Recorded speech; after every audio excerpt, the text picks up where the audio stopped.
तो ये मतलब कोई थ्योरी है नहीं, ठीक है, कि हम लोग इसको पढ़ेंगे। तो ये जनरल नॉलेज का क्वेश्चन है। और जो कि ये जो हमारी एक कन्वेंशन है IUCN, ठीक है, international union conservation of nature, जो कि 1947 में ये फोंटेनब्लो फ्रांस में ये कन्वेंशन बनाई गई थी। तो ये सारे जो बायोडेटा आते हैं वो उसी से रिलेटेड होते हैं, ठीक है। तो अगर आपका तुक्का लग गया ऐसे क्वेश्चन पर तो बहुत ही अच्छा है, वरना हम देख लेते हैं कि इसका जो बायोडेटा है वो क्या है, ठीक है। तो जैसे मुझे नेट पे ये मिला है, ये कह रहे हैं कि, ठीक है, India a mega diverse country with only 2.4% of the world's land area. तो ये क्या कह रहे हैं कि इंडिया की जो मतलब लैंड एरिया है वो 2.4% है। अकाउंट फॉर मतलब 7.8% ऑफ और रिकॉर्डेड स्पेसीज। तो यही क्वेश्चन में 7.8% जो है ना, सारे रिकॉर्डेड स्पेसीज यही हैं। जो इसमें से क्या इंक्लूड करता है, इंक्लूडिंग ओवर 45 मतलब 45,000 species of plant and 91,000 species of animals. तो यहाँ पर जैसे हमें तो एक क्वेश्चन में मिल गया है ना कि और रिकॉर्डेड स्पेसीज इंडिया के अंदर कितने हैं, तो ये हैं। तो इसमें से जो इंक्लूड हो रहे हैं कि मतलब 45,000 स्पेसीज वो प्लांट के हैं और 91,000 स्पेसीज जो हैं वो एनिमल्स के हैं। तो यहाँ पर ये मतलब हमें दो चीज़ें मिल रही हैं, ठीक है, तो हमें उसको लिख लेना चाहिए और उसको ऐड कर लेना चाहिए, ठीक है। फिर उसके बाद यहाँ कुछ है नहीं, लेकिन उसके नीचे जो है India become I state member of IUCN इन 1969। तो जैसे हमने बताया था कि international union conservation of nature ये 1947 में ये बनाया गया। और आप सभी लोगों ने इसको कन्वेंशन में पढ़ा होगा, क्योंकि अक्सर बेशतर सारे एजुकेटर इस कन्वेंशन को पढ़ाते हैं, क्योंकि यही कन्वेंशन हमारी नेचर की बेस बनी थी, जिसके अंदर हमारी रामसर कन्वेंशन आई थी, साइट कन्वेंशन आई थी, और WW ये वाली जो कन्वेंशन है, ये कन्वेंशन सब इसी मतलब इसी के थ्रू आई थी, IUCN के अंदर ही आई थी, यानी यही बेस बनी थी ये कन्वेंशन। तो इंडिया इसका पार्ट कब बना था, IUCN का इंडिया पार्ट बना था 1969 में। और 2020 में इससे क्वेश्चन भी था कि इंडिया IUCN का पार्ट कब बना था, तो यही है 1969 में। तो through the ministry of the environment, forest and the climate change. तो यहाँ पर ये है ना कि इंडिया ने 2007 में मतलब IUCN की तरह इंडिया ने अपनी एक ऑफिस सेटल की थी दिल्ली के अंदर 2007 में। तो एक वो है और बाकी कुछ है नहीं। तो यहाँ आप लोगों को अगर नहीं मालूम है तो ये लिख लें कि IUCN का पार्ट इंडिया 1969 में बना था। और इस क्वेश्चन के ताल्लुक से सारे रिकॉर्ड स्पेसीज जो है 7.8% है, उनमें से जो इंक्लूड करता है 45,000 स्पेसीज प्लांट है और 99,000 मतलब जो है स्पेसीज ये आपके एनिमल्स है। अच्छा, एक तो ये पॉइंट होता है, लेकिन ये साथ में जो माइनस का निशान लगा हुआ है तो इसको क्या बोलेंगे, 7-8% बोलेंगे या कुछ इसको मतलब इस्तेलाह में कुछ कहते हैं, सात से माइनस ही आठ बोलेंगे। माइनस सात बोलेंगे, आठ 7 से 8% बोल सकते हैं इसमें। अच्छा ठीक है, तो 7 से 8% वही है। तो 7 से 8 मतलब 8% जो मतलब रिकॉर्ड किए गए हैं स्पेसीज इंडिया के लिए, तो उसमें से 45,000 आपके क्या आएंगे, प्लांट आएंगे, ठीक है, और 91,000 आपके एनिमल्स आएंगे। तो यहाँ देखिए भाई क्वेश्चन, तो ऑप्शन नंबर 4 जो है इसका सही आंसर होगा।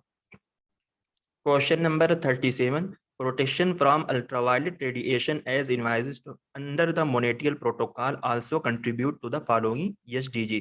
ये क्वेश्चन बहुत ही अच्छा है और हम कह सकते हैं कहीं ना कहीं ये इनडेप्थ ये क्वेश्चन बनाया गया है। ये कह रहे हैं कि अल्ट्रावायलेट रेडिएशन से प्रोटेक्शन के लिए अगर आप देखें मोनेट्रियल प्रोटोकॉल और एज वेल एज अगर आप देखें SDG में, तो कौन सा मतलब गोल इसमें से रिलेट हो सकता है। तो आप देखें मोनेट्रियल प्रोटोकॉल में क्या होता है, ODS मतलब जो हमारी ओजोन डिप्लेटिंग सब्सटेंस, ये वो गैसेस मतलब गैस तो नहीं होती है, मतलब ये वो रोज रेज होती है जो हमको अल्ट्रा वायलेट रेडिएशन से बचाती हैं, ठीक है। जो जिसमें हमारी एक टेट्रोस्फेयर होती है, एक स्ट्रेटोस्फेयर। टेट्रोस्फेयर में हमारी बैड ओजोन होती है, स्ट्रेटोस्फेयर में हमारी गुड ओजोन होती है। तो बैड ओजोन से ही हमको जो बचाती है। तो इनमें से मतलब कौन सा SDG हम रिलेट कर सकते हैं, या मतलब उन रेजों से मतलब किस गोल को नुकसान हो सकता है, किस वजह से। मतलब अगर हमें एक भी पकड़ में आ गया ना इसमें से कि रेस से मतलब हमें ये नुकसान हो सकता है, ये हो सकता है, आप लोग गोल को देखते हुए जाएं और फिर उससे मैच करते हुए इसका जो नुकसान होता है वो किस पर होता है, तो फिर अभी आपका आंसर निकल सकता है। तो अगर हम देखें, देखो मतलब SDG ऑप्शन नंबर 1 में गोल नंबर 10 दिया, तो गोल नंबर 10 आपका क्या होता है, हम करेंगे reduce inequalities between the countries के दरमियान। तो इसमें कोई ऐसा है नहीं, ठीक है। गोल मतलब SDG अगर हम 3 देखेंगे तो 3 में हमारा क्या होता है, गुड हेल्थ। तो मतलब इससे अल्ट्रावायलेट रेडिएशन से हमारी हेल्थ खराब हो सकती है, ठीक है। ओजोन मतलब ओजोन जो बनता है उसके बहुत सारे कारण होते हैं। जो हमारी ग्राउंड लेवल ओजोन होती है वो नाइट्रोजन डाइऑक्साइड की वजह से होती है, स्मोक से होती है, सल्फर नहीं होता। और समटाइम वोल्टेलिक ऑर्गेनिक कंपाउंड, यानी जो घर वगैरह बनाने में जो डिमोलेशन का जो सारे वेस्ट होते हैं ना, जिसे हम कह सकते हैं सीमेंट हो गया और पत्थर की जो कटिंग होती है और स्टोन की जो क्रशिंग होती है, ये सारे जो पॉल्यूशन होते हैं ये सब भी ग्राउंड लेवल ओजोन के मतलब बहुत ज्यादा ग्राउंड लेवल ओजोन के लिए बहुत ज्यादा हेल्पफुल होते हैं। तो यानी हम देखेंगे ऑप्शन नंबर 2 ESDG 3। तो हमें मालूम हो गया 3 से हमारा हेल्थ है और हेल्थ से ही हमारी ये सारी चीजें क्या हो सकती हैं, हमें नुकसान कर सकती हैं। तो 11 नंबर अगर हम देखें तो 11 नंबर जो हमारा गोल है वो किससे रिलेटेड है, कंजप्शन एंड प्रोटीन। ठीक है, 11 नंबर जो हमारा गोल है एसडीजी, वो कौन सा गोल है आप लोग बताएं।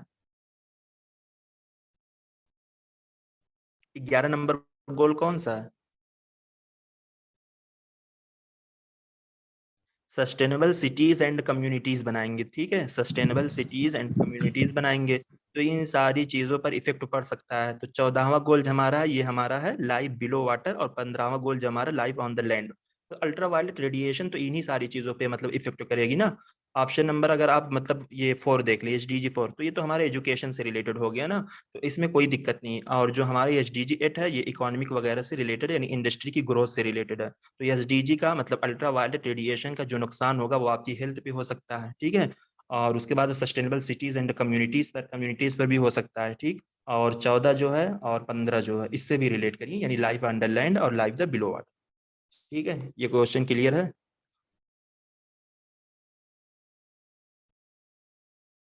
जी।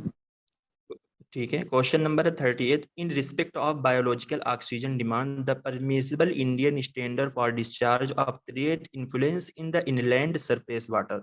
तो मतलब कह रहे हैं कि बायोकेमिकल ऑक्सीजन डिमांड के रिस्पेक्ट में द परमिसिबल मतलब Indian standard for discharge of treated effluent in inland surface water. तो ये मतलब बायोलॉजिकल ऑक्सीजन डिमांड हम समझ सकते हैं कि बायोलॉजिकल ऑक्सीजन डिमांड किसको कहते हैं। ठीक है, लेकिन ये कहीं ना कहीं बहुत ज्यादा अंदर से इन्होंने क्वेश्चन पूछ लिया है कि मतलब हम जब उसको ट्रेड करते हैं या फिर उसको डिस्चार्ज करते हैं तो उसकी मतलब जो परमिसिबल वैल्यू होती है इंडिया के एतबार से वो कितनी होती है। तो ये हम लोगों को तो इतना इनडेप्थ मालूम नहीं होता और ना हमें कोई पढ़ाता भी है इतना इनडेप्थ। तो ये उन्हीं लोगों को मालूम होता है जिनका सब्जेक्ट इन्वायरमेंटल साइंस वगैरह होता है, उन्हीं लोगों से ऐसे क्वेश्चन ज्यादा पूछे जाते हैं। ठीक है, तो बायोलॉजिकल ऑक्सीजन डिमांड ये होता है, एक होता है केमिकल ऑक्सीजन डिमांड, एक होता है मतलब हम जिसको बोलते हैं कोलीफार्म एक बोलते हैं ना। तो ये तीनों चीजें जो होती है ये पानी को मतलब पॉल्यूटेड पानी को मेजर करने का एक आला होता है, हम कह सकते हैं। तो बायोलॉजिकल ऑक्सीजन डिमांड, इसमें जो ऑक्सीजन डिमांड मतलब है ना कि ये ऑक्सीजन को डिमांड करते हैं। तो क्या डिमांड करते हैं कि मतलब अगर हमारा पानी पॉल्यूटेड होता है तो अगर हम बायोलॉजिकल ऑक्सीजन डिमांड से पानी को मेजर करेंगे तो पानी के नीचे जो छोटे छोटे जानवर होते हैं जैसे मछलियां होती हैं, छोटे छोटे जीव जंतु जिनको हम क्रिएचर बोलते हैं, तो अगर हमारा पानी पॉल्यूटेड होता है तो पानी के अंदर हमारा जो ऑक्सीजन होता है जिसको हम डिसोल्व ऑक्सीजन बोलते हैं। ठीक है, तो वो जो छोटे छोटे जीव जंतु पानी के अंदर होते हैं तो वो उसी ऑक्सीजन को बिल्कुल अब्ज कर लेते हैं, यानी ऑब्जर्व कर लेते हैं, ले लेते हैं उस ऑक्सीजन को। तो जिससे क्या है कि हमारा पानी और पॉल्यूटेड हो जाता है। तो यानी मतलब अगर वो मतलब मछलियां वगैरह जो पानी के अंदर रहती हैं तो उनको भी तो ऑक्सीजन चाहिए, लेकिन अगर हमारा पानी पहले से पॉल्यूटेड है, ठीक है, अगर हमारा पानी पहले ही से पॉल्यूटेड है और उसके अंदर छोटे छोटे जानवर है, मछलियां हैं, ये सारी चीजें हैं, तो पॉल्यूटेड वाटर में जो हमारा डिजोल्व ऑक्सीजन होता है ना तो बिल्कुल डिक्रीज हो जाता है। मतलब डिजोल्व ऑक्सीजन का मतलब डी से डिक्रीज होता है। अगर आपसे पूछ लिया जाए अगर आपका बायोलॉजिकल ऑक्सीजन डिमांड में अगर आपका डिजोल्व ऑक्सीजन इंक्रीज है तो यानी आप समझ जाइए कि आपका पानी पॉल्यूटेड नहीं है, यानी आप बीमारी के करीब नहीं है। और अगर आपसे पूछ लिया जाए कि बायोलॉजिकल ऑक्सीजन डिमांड में आपका जो डिजोल्व ऑक्सीजन है वो डिक्रीज है, तो इसका मतलब ये होता है कि आपका पानी बहुत ज्यादा पॉल्यूटेड है, क्योंकि उसके अंदर की जो सारी चीजें हैं इनको उनको और कोई चीज मिल नहीं रही है कि वो ऑक्सीजन को ले। तो क्या करते हैं वो उसी पानी को ही मतलब उसी पानी से ही वो अपना ऑक्सीजन लेते हैं। तो जब वो ऑक्सीजन लेते हैं तो उससे ज्यादा आपका पानी और पॉल्यूटेड हो जाता है। यानी अगर कम होगा तो पानी सूखेगा, फिर उसके अंदर जो जितनी मतलब गंदगियां होती हैं, कुछ पेड़ वगैरह भी हो जाते हैं, मतलब इधर उधर घास भी हो जाती है जिसको हम बोलते हैं जलकुंभी का पेड़ भी बोलते हैं, और बहुत सारी मतलब चीजें उसके अंदर जो वेस्ट आ जाते हैं इधर उधर से लोग फेंकते रहते हैं, प्लास्टिक हो गया, डिस्पोजल गिलास हो गया, ये सारी चीजें पानी के अंदर रहती हैं। तो क्या होता है पानी हमारा बिल्कुल एकजुट हो जाता है, वो बहुत ज्यादा पानी गंदा हो जाता है, तो उसी को हम बायोलॉजिकल ऑक्सीजन डिमांड बोलते हैं, क्योंकि इसके अंदर जो चीजें होती है ना वो ऑक्सीजन का डिमांड करती हैं। और ऑक्सीजन का जो डिमांड करनी है पानी के अंदर खुद ही पहले से जो ऑक्सीजन होता है जिसको हम लोग बोलते हैं डिजोल्व ऑक्सीजन। तो अगर पानी आपका अच्छा रहेगा तो इसका मतलब है कि आपका जो डिजोल्व ऑक्सीजन है वो इंक्रीज रहेगा, यानी उसके अंदर ऑक्सीजन की कमी नहीं होगी।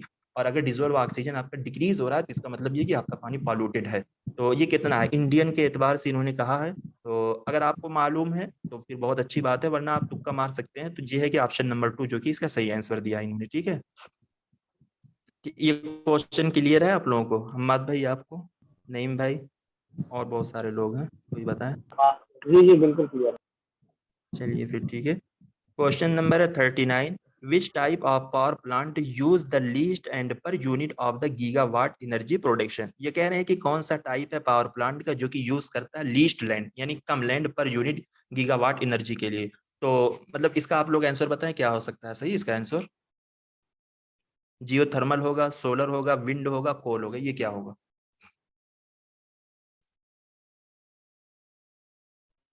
कोल। नहीं नहीं नहीं, कोल मतलब कोल कैसे हो कोल सकता है? कोल कोल नहीं हो सकता। कोल तो इंडिया से बहुत ज्यादा वो होता है इम्पोर्ट। जियो थर्मल को हाँ सोलर मतलब का होगा, जियो, सोलर का।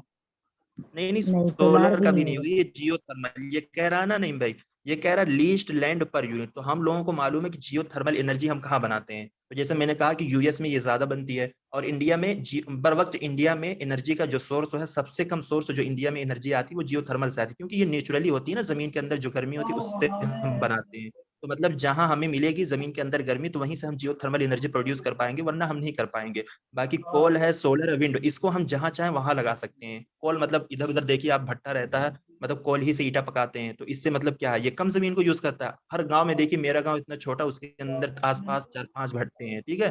तो मतलब ज्यादा जमीन को यूज करेगा। तो जियो थर्मल ही अगर ओवर आप देखें तो जियो थर्मल ही कम जमीन को यूज करेगा, क्योंकि जियो थर्मल ये एनर्जी है जो कि नेचुरली प्रोड्यूस होती है। तो हमें नेचुरली अगर वो चीजें मिलेंगी तभी हम प्रोड्यूस कर पाएंगे, वरना हम नहीं कर पाएंगे। जैसे हम लोग कहते हैं कि कोयले से गैस निकलती है, सऊदीया से पेट्रोल निकलता है, तो भाई वो उनके यहाँ वो चीजें नेचुरल है, हम अपने यहाँ जबरदस्ती नहीं निकाल सकते ना। अगर वो होगी तभी हम निकालेंगे, वरना हम नहीं निकाल पाएंगे। विंड एनर्जी भी हम जहाँ चाहे लगा सकते हैं, सोलर एनर्जी भी लोग अपने छत पे भी लगाते हैं, और इधर उधर भी मतलब मैदान में भी लोग बनाते हैं, सोलर पावर प्लांट बनाते हैं। तो इन सब में ज्यादा जमीन होती है और एक ही जगह नहीं होती, बहुत जगह ये सब लगता है। तो जियो थर्मल मेरे एतबार से इस वजह से मैं समझा हूँ इस क्वेश्चन को कि सोलर मतलब जियो एनर्जी जो है, इस वजह से ये कम जमीन का इस्तेमाल करती है।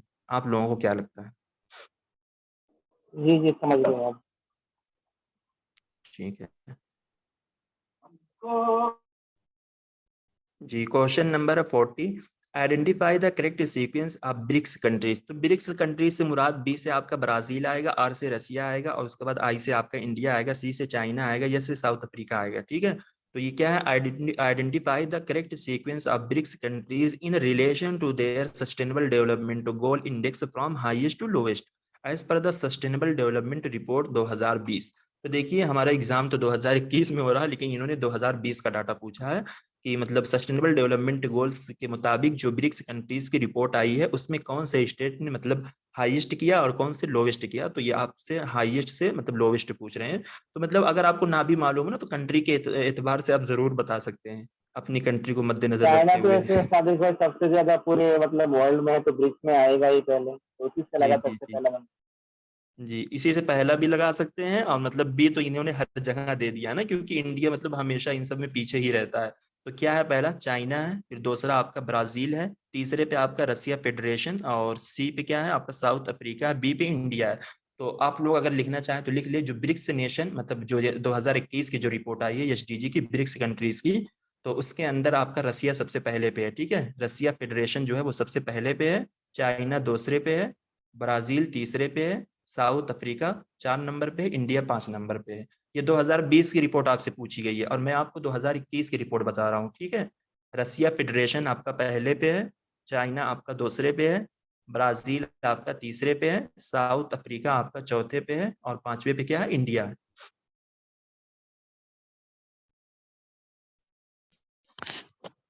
ब्राजील दूसरे पे है ना? तीसरे पे ये और ब्रिक्स चाइना सेकंड पे कैसे? क्या है? सेकंड पे चाइना, फर्स्ट पे रसिया आ गया, ठीक है। ये इसको आप लोग ऐसे याद कर सकते साबित हैं, भाई, राम ने। हाँ जो रशिया मतलब आगे मतलब इसी मतलब एतबार से मतलब जो सस्टेनेबल डेवलपमेंट गोल्स है, तो फिर अगर रशिया हाँ आ जाएगा तो फिर पूरे वर्ल्ड में वही आएगा ना। हाँ हाँ, पूरे वर्ल्ड में वही आएगा, जैसे इसमें चाइना है ना पूरे वर्ल्ड में, तो वैसे रशिया आएगा। 2021 की ये रिपोर्ट है। तो इसको मतलब आप लिख लीजिए ना, रसिया ने मतलब राम ने चाय बनाया, मतलब जिसका स्वाद इंडिया जैसा था। तो राम से रसिया आ जाएगा, चाय से चाइना आ जाएगा, बनाया से ब्राजील आ जाएगा, जिसका स्वाद, स्वाद मतलब जिसको हम बोलते हैं ना मजा, तो स्वाद से साउथ अफ्रीका, और इंडिया जैसा था, इंडिया से इंडिया आ जाएगा, ठीक है।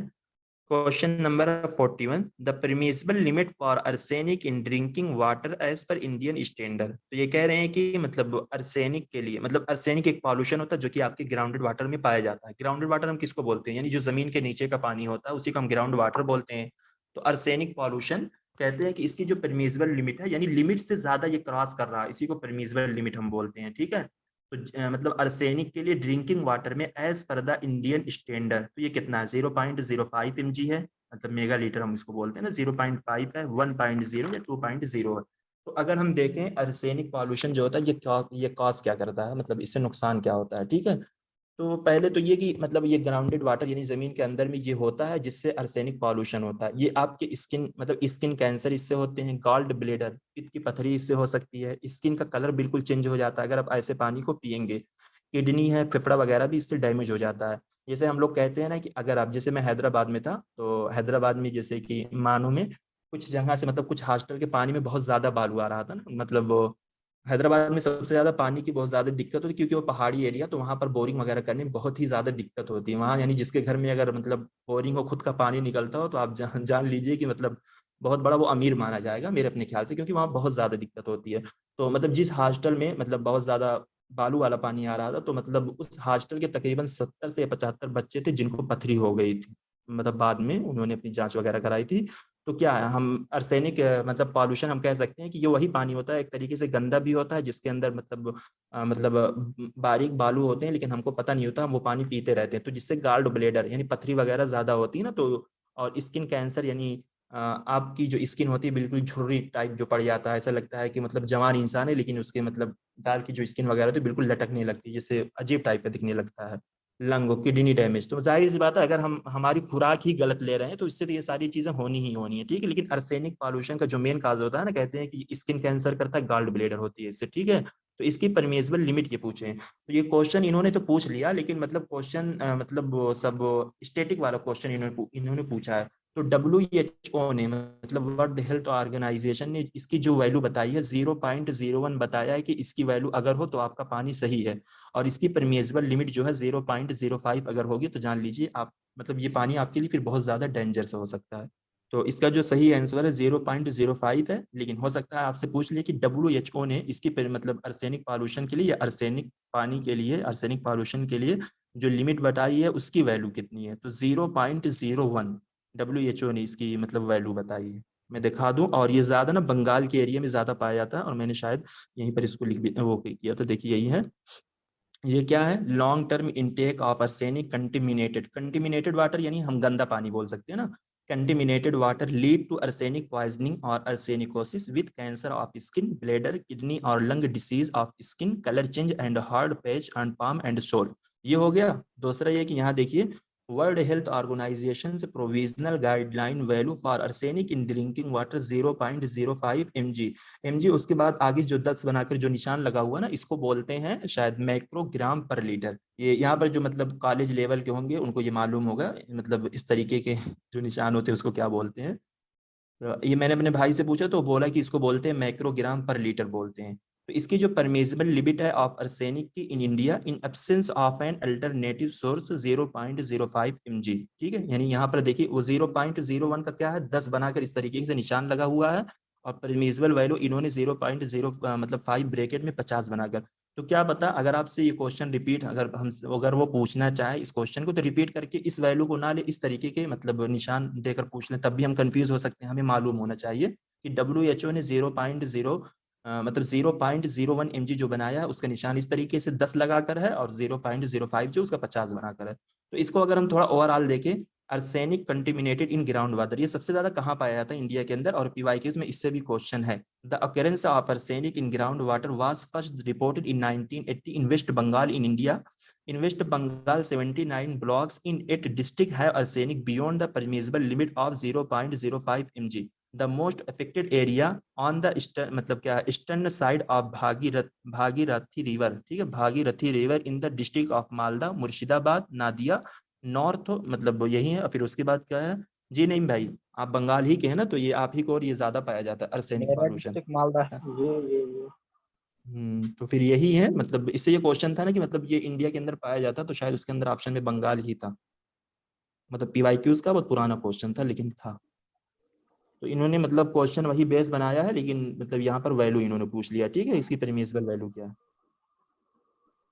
चलिए, तो ठीक है, ये क्वेश्चन क्लियर है ये वाला। जी जी बिल्कुल क्लियर है। ठीक है, question number 42, Kigali amendment to the Montreal Protocol invites reduction in the HFC consumption by late 2040 मतलब to the extent of। तो मैंने बताया था कि जैसे किगाली अमेंडमेंट किसके लिए आई थी, HFC के लिए आई थी, वियना कन्वेंशन, कन्वेंशन से वो CFC के लिए आई थी, मोनेट्रियल प्रोटोकॉल ये आपकी ODS के लिए आई थी। तो कहते हैं कि ये इसका जो रिडक्शन मतलब इसकी जो टाइम लाइन बनाएगी 2040 तक, वो कितना 50 से 55% है, 65 से 70% है, 80 से 85% या 90 से 95% है। इसकी क्या है? 90 से 95 होगा शायद। नहीं नहीं, पूरा इसकी जो है ना वो 80 से 85% है। ठीक है, इसकी 80 से 85% है।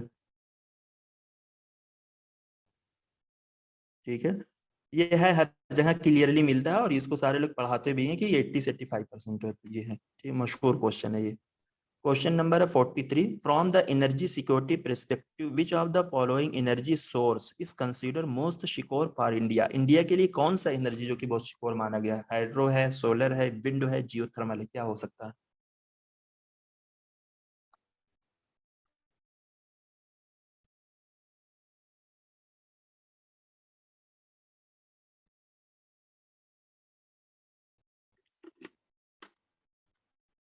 जी बताएं, ये खामोश मिजाजी हमें जीने नहीं देगी। जीने आए थे इस दौर में कोहराम मचा दो। जी अम्मद चलिए भाई। फिर कोहराम मचाते हैं। जी सोलर होना चाहिए। सोलर ही होना चाहिए, सोलर ही हाँ होगा। ठीक, ठीक है, बिल्कुल सही है।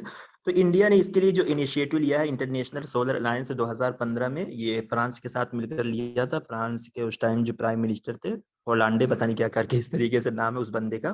तो 2015 में लिया था, मतलब लिए थे इस इनिशिएटिव को। और इसका जो हेड क्वार्टर है गुरुग्राम में, मतलब दिल्ली के अंदर है। और इस ये इफेक्ट के अंदर ये कन्वेंशन आई थी 2017 में। मतलब ये इनिशिएटिव इसको मतलब जो इफेक्ट हम बोलते हैं फोर्स के अंदर ये आया 2017 में। क्वेश्चन नंबर है 44, what fraction of the total primary energy used in India is drive from the biomass. तो क्या फ्रैक्शन है टोटल प्राइमरी एनर्जी का जो कि यूज की गई है इंडिया में और वो निकलती है बायोमास से कितना? तो जैसे हमें मालूम है, वहां ऊपर एक क्वेश्चन था ना, बायोमास से नहीं था शायद, वो किससे था? हाइड्रो पावर से ना, कि उसकी मतलब पोटेंशियल कितना है।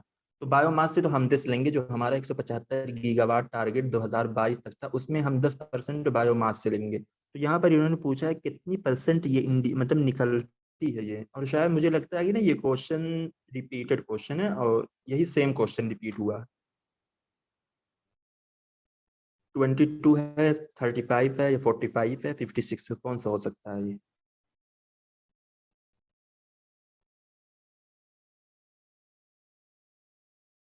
जिनको तो पता इसका है जो वो आंसर कोहराम मचा दीजिए।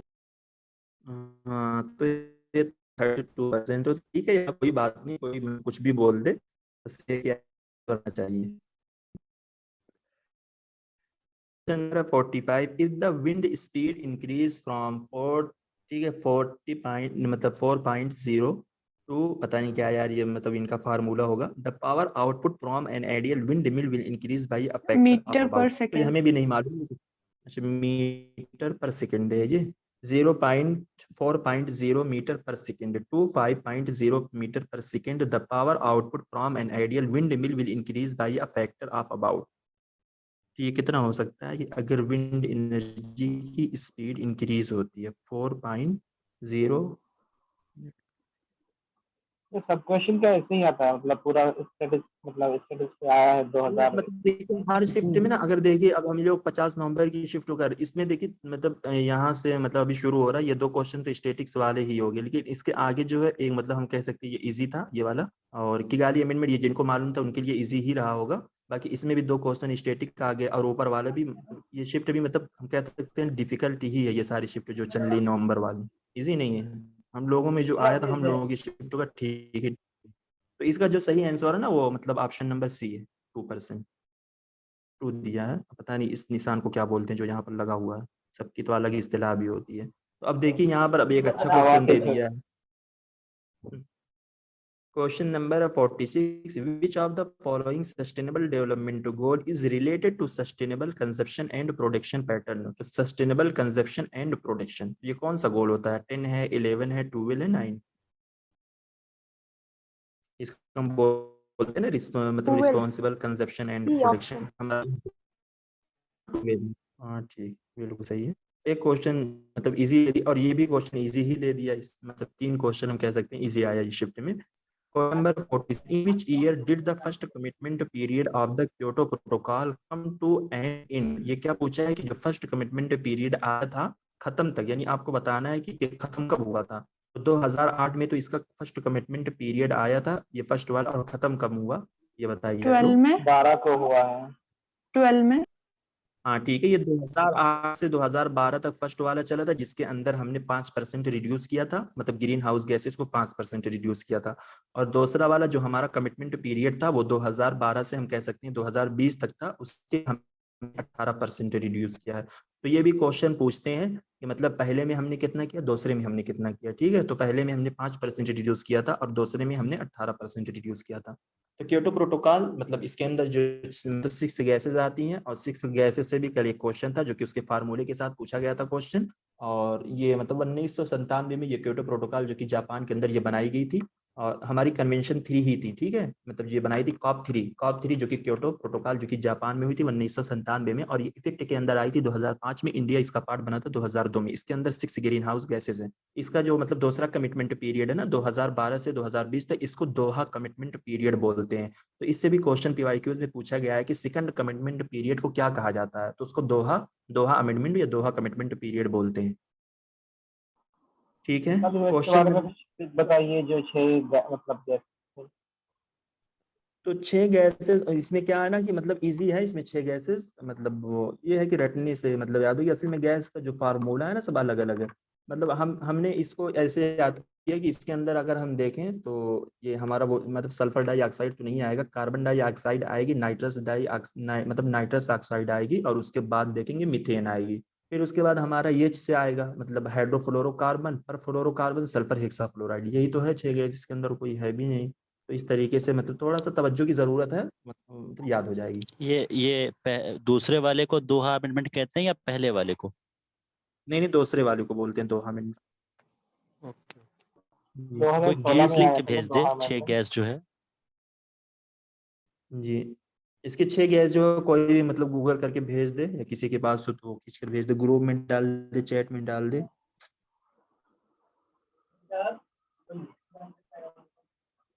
कल कुछ डाले थे ना, मतलब कोई किसी ने डाला था शायद। आज से पहले दिन जब ये क्वेश्चन आया था तो किसी ने डाला था, फिर कोई डाल दे अगर हो किसी के पास।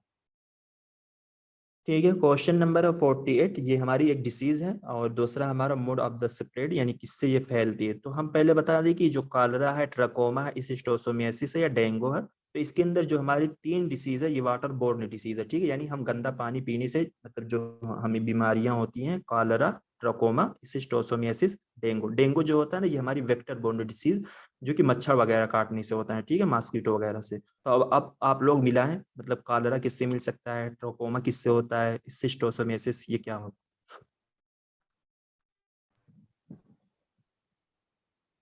कॉलरा तो इंडाइजेशन से होता है। है।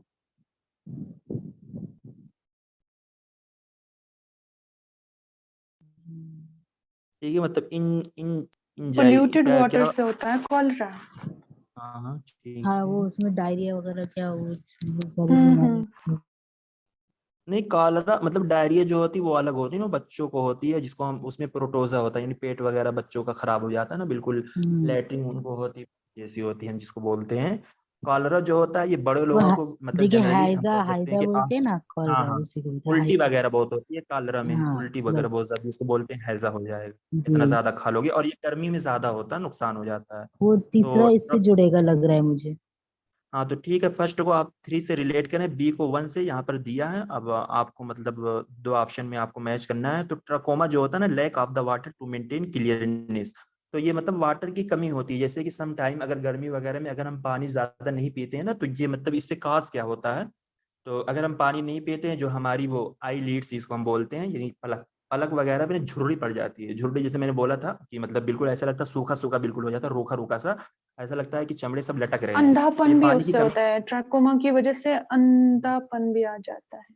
हाँ वो मतलब अंधापन भी वो आ जाता है, और फिर इससे जो गला और नाक वगैरह में बिल्कुल सूजन आ जाती है, दोनों होता है, तीनों, ये तीनों मतलब इससे होती हैं।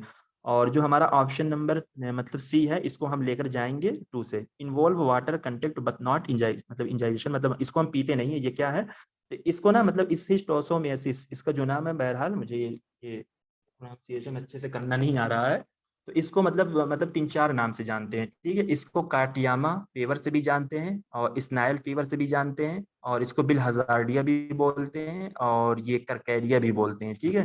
तो ये क्या होता है, जैसे आप लोगों को मालूम होगा, मतलब जो लोग देहातों वगैरह में होते हैं, मतलब जैसे अगर बारिश होती है, नदी का जो पानी होता है बिल्कुल गंदा हो जाता है, ठीक है, बिल्कुल पीला सा हो जाता है, और लोग मछलियां मारने वगैरह उसमें पहुंच जाते हैं। तो उसके अंदर जिसको हम नहीं बोलते हैं, मतलब स्नाइल फीवर, मतलब जिसको हम घोंगा बोलते हैं, उसके अंदर सीप वगैरह नहीं होती है। तो इसमें क्या होता है, ये पानी हम पीते तो नहीं है, ठीक है, डाइजेशन इस पानी का हम नहीं करते हैं, लेकिन उसमें जो हमारी बदन होती है ना, मछली वगैरह मारने के लिए नदी के अंदर हल जाते हैं, तो उससे जो हमें मतलब डिसीज होती है, जो बीमारी होती है, तो इसी को बोलते हैं इसिस्टोसोमियासिस। ये क्या कहता है, ये वाटर को इन्वॉल्व करता है, ठीक है, बट नॉट मतलब इंजेक्शन या मतलब इंडाइजेशन जो बोलते हैं। इसमें पानी को हम पीते नहीं है, लेकिन हाँ, अगर हमारी बदन पानी में रहती है तो इससे ये सारी बीमारियां हमें हमें होती हैं। और डेंगू जो है, इसको रिक्वायर होस्ट बोलते हैं, क्योंकि मच्छर वगैरह जो होते हैं ना, ये बहुत सारी मतलब डिसीज को इधर उधर से खा कर आते हैं, जो कि मतलब आकर हमारी बदन में अगर काटते हैं, तो अपना जहर यानी एक होस्ट की तरह वो छोड़कर चले जाते हैं, फिर वो पूरी बदन में हमें होस्ट करता ही रहता है। जैसे हमें क्या होता है, हम लोग क्लास ज्वाइन करते हैं, तो होस्ट जो होते हैं वो हमको मतलब अलाउंस देते हैं, फिर उसके बाद हम उसमें ज्वाइन होते हैं। तो ये अकेले ही डेंगू मच्छर काट कर चला जाता है, तो ये पूरे बदन में फिर होस्ट करते रहते हैं, बिल्कुल फैलाते रहते हैं सारी चीजों को, जी होता है। तो ये डिफरेंस आप लोगों को समझ में आया इसका। जी। तो 3 जो है ABC, ये हमारी वाटर बोर्न डिसीज है, और जो हमारी डेंगू, इसको हम वेक्टर बोर्न डिसीज बोलते हैं, यानी जो मच्छर वगैरह काटने से होती है। तो हमारी वेक्टर बोर्न डिसीज में 3 चीजें आती है ना, मलेरिया आती है, फिलेरिया आती है, डेंगू, ये 3 बीमारियां हमारी वेक्टर बोर्न डिसीज में आती हैं। बाकी हमारी वाटर बोर्न डिसीज में कालरा, एक होता है डायरिया जिसको हम बोलते हैं। डायरिया ये आमतौर पर ये छोटे बच्चों को होता है, जो कि 4 साल या 5 साल के अंदर के बच्चे होते हैं। तो डायरिया रिलेटेड टू प्रोटोजा, प्रोटोजा का क्या मतलब होता है कि पेट जो झरने लगता है, ठीक है, प्रोटोजा पी से यानी पेट उनका झरने लगता है बच्चों का। और मतलब बिल्कुल उनको ना मतलब हर 5 मिनट के अंदर ही उनको लैट्रिन होती है, और बिल्कुल पानी जैसी वो लैट्रिन करते हैं, एकदम सूख कर मतलब बच्चे कांटे जैसे हो जाते हैं, अगर वो किसी बच्चे को हो जाता है, अगर वो मतलब हट्टा कट्टा मोटा जैसा बच्चा हो। तो यानी क्या होता है उसमें भी ना, उस बच्चों को मतलब डॉक्टर क्या बोलते हैं कि उनको खाना वगैरह, दूध वगैरह बिल्कुल उनका बंद कर दिया जाता है, उनको सिर्फ गर्म पानी, या फिर मतलब हम लोग जो ये इनो वगैरह नहीं पीते हैं गर्मी के लिए, मतलब अच्छे के लिए, तो उनको वही सब सारी चीजें पिलाई जाती हैं। डायरिया, तो डायरिया बच्चों को होता है, कॉलरा बड़े बच्चों को होता है। एक हमारी वाटर बोर्न डिसीज जिसको हम पोलियो बोलते हैं, पोलियो में ये वाली पोलियो नहीं जो मतलब सबके पैर और हाथ वगैरह में हो जाती है, जैसे जिससे लोग लूले लंगड़े हो जाते हैं। पोलियो इसको बोलते हैं, जैसे कि जो फल फ्रूट हम सब मतलब खरीद कर लाते हैं, उसको हम बगैर धोए खा लेते हैं, ठीक है। तो उस फ्रूट के ऊपर जो सारी डिसीज होती है, मतलब मक्खियां बैठी होती है और बहुत सारी चीजें, न जाने कहाँ कहाँ से वो फ्रूट तोड़ कर आते हैं। तो अगर हम उसको बगैर धोए मतलब ढंग से धुले हुए उस फ्रूट को खा लेते हैं, तो उससे जो बीमारियां हमें होती हैं, तो उसको हम पोलियो बोलते हैं। और टाइफाइड जो फीवर होता है, वो भी हमारा इसी से होता है, वाटर बोर्न डिसीज से ही होता है। तो यही 3-4 बीमारियां मुझे मालूम है कि मतलब जो वाटर बोर्न डिसीज से होती हैं, डायरिया है, कॉलरा है, पोलियो है, टाइफाइड है, और बाकी इसके अंदर आपका ट्रोकोमा दिया है, इसिस्टोसोमियासिस दिया है। और इन सबसे ना हमेशा क्वेश्चन बनते हैं, तो अगर मतलब कुछ भी ना मालूम ना, तो इसको आप लोग लिख लें कॉलम बनाकर कि वाटर बोर्न डिसीज में ये डिसीज आती है, और वेक्टर बोर्न डिसीज में हमारी ये आती है।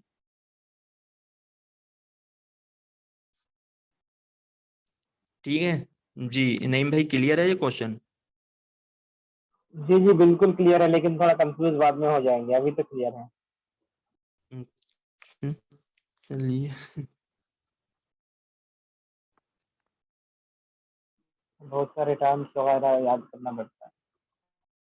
हाँ मतलब थोड़ा मतलब वो करना पड़ेगा इसको, मतलब लिखना पड़ेगा ना, लिख के उसके सामने लिखना पड़ेगा ये क्या मतलब कॉज क्या करते हैं ये। तो क्वेश्चन नंबर है 49, small amount of atmospheric nitrogen dioxide NO2 is produced from the polluting source. तो स्टेटमेंट क्या, most of the atmospheric nitrogen dioxide is produced due to the photochemical reaction in the atmosphere. तो मैंने आप लोगों को बताया भी था कि जो हमारा फोटोकेमिकल स्मोक होता है उसके अंदर मतलब उसके फार्मूलेशन के लिए कौन कौन सी गैसेस होती है। एक मैंने बताया था कि नाइट्रोजन डाइऑक्साइड का बहुत ज्यादा हाथ होता है, उसमें कार्बन मोनोऑक्साइड का बहुत ज्यादा हाथ होता है, वोल्टेरिक ऑर्गेनिक कंपाउंड, और मैच द कॉलम में क्वेश्चन भी था जिसमें ये भी दिया था हाइड्रोकार्बन विदाउट मीथेन।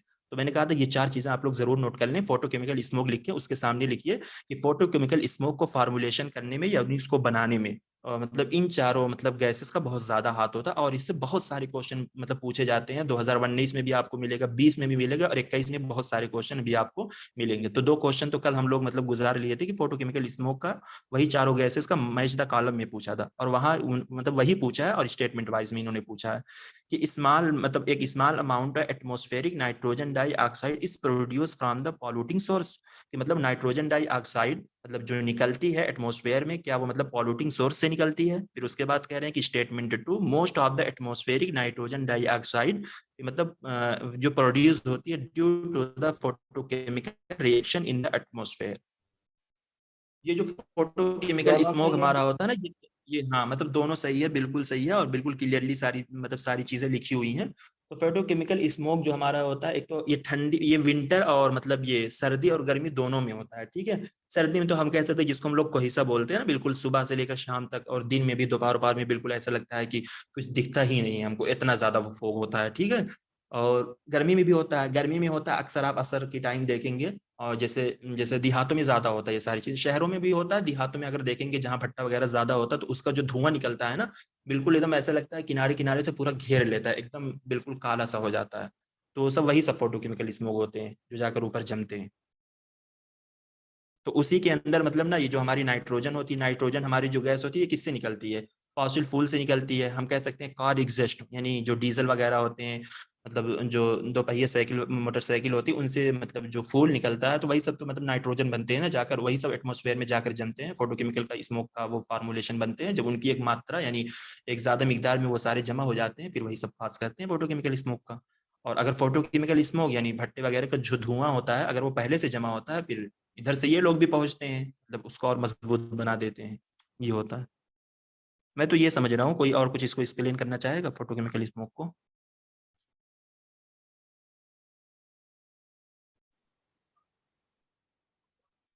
चलिए फिर ठीक ये है। सूरज से जी नहीं भाई बोले,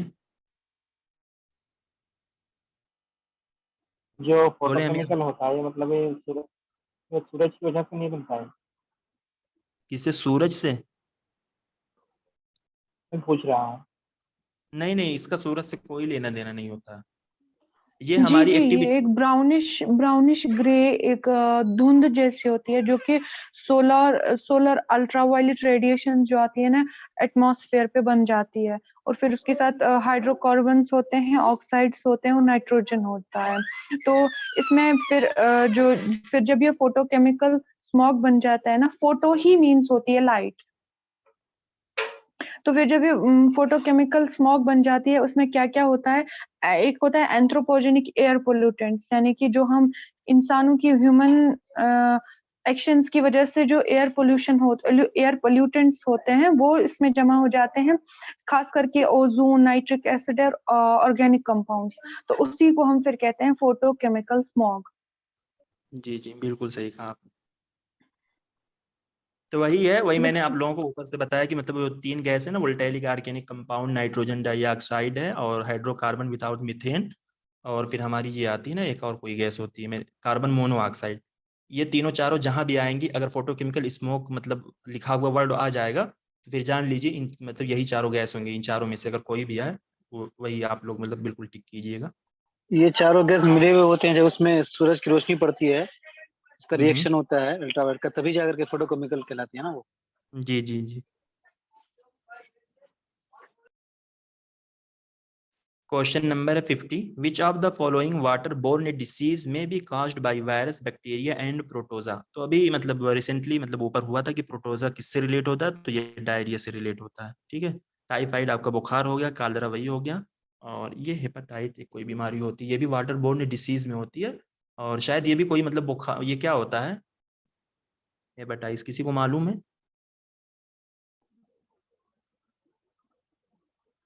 तो डिजीज है इसमें शायद मतलब ये भी इसमें साइट्स वगैरह भी होता है। पता नहीं थे।